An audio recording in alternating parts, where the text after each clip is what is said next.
Iowa Byington Reed's journal was written from 1872 to 1936. The part of the journal I focused on was in 1931. The following entries were on page 19.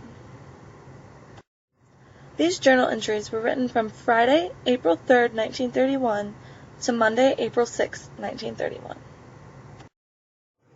These journal entries share details of her everyday life, including reading and writing letters to her family and friends.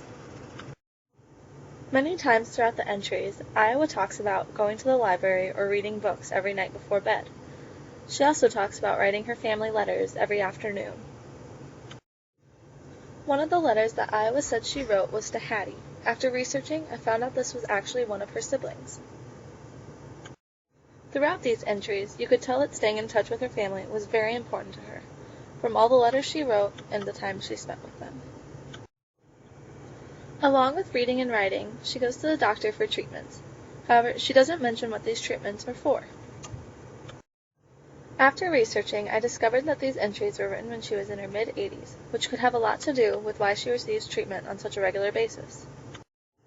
However, it's weird to see how active she is throughout her daily activities.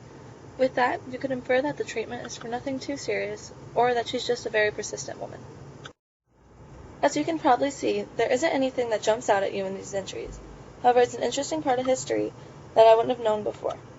Even though she wasn't the most famous person, it was still interesting to see what her life was like.